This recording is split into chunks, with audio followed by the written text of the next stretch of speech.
Well, our next speaker is a friend of mine who I met many years ago when I was running for governor. One of my first speeches, he came up to me after the speech, and I was surprised to find he had a British accent. And I thought, wow, this is interesting. We got a British accent. Now I'm talking about the Constitution and all of the things near and dear and liberty here to my heart.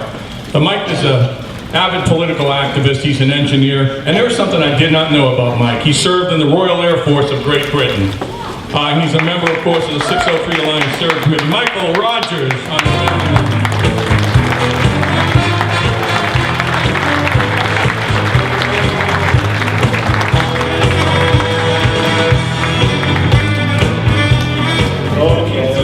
We can take the first.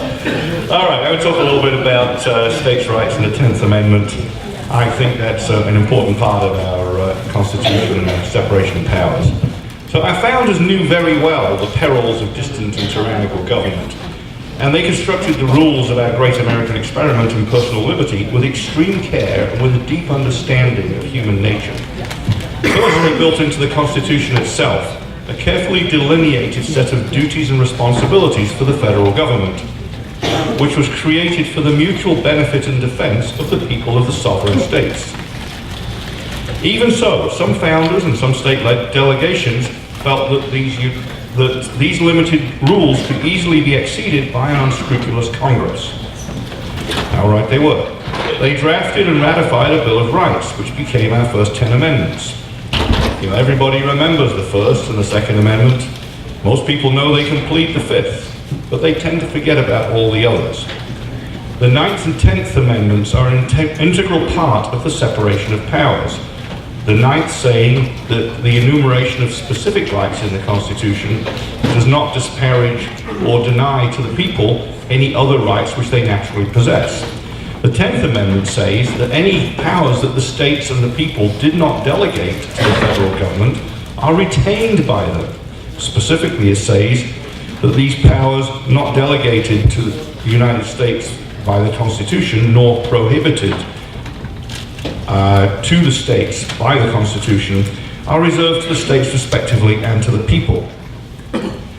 Simply put, outside of the delegated powers, the sovereign states should have wide latitude to run their internal affairs without the interference of the federal government, and to be able to interpose their authority between the federal government and their own citizens. This is also known as nullification.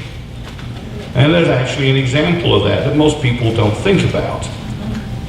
A few years ago, the federal government decided it wanted to track all of us, and it instituted the Real ID Act. But a whole lot of states decided they weren't going to play. And eventually more than half of the states said, no way we're going to play. And as a result, the Real ID Act just died on the vine. And that's practical nullification. When you think about the separation of powers built into the Constitution, then don't forget the additional layers reserved to the states, respectively, and to the people. It's not just the legislature, the judiciary, and the executive, but there's another barrier in between. We saw a dramatic example of that in the 90s when Sheriff Richard Mack in Arizona said to the Clinton administration, I'm not going to enforce your gun restrictions. In fact, I'm going to actively resist them on behalf of my people. There's not that many sheriffs that are that good, but that's what you should look for when you elect a sheriff in your county. And it's no surprise then, when people look at this additional layer of protection, that more and more states are in fact passing statutes which explicitly reserve to themselves the powers which are theirs by rights. And if you check out the 10thamendmentcenter.com, you will find a growing list of these statutes.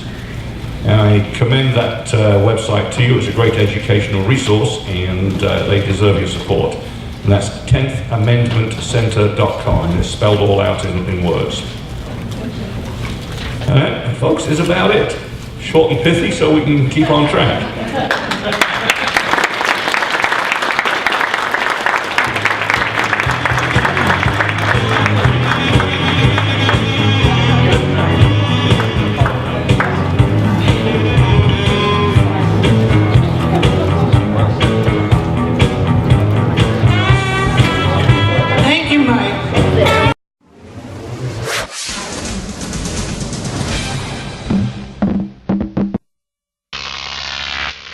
Croc TV.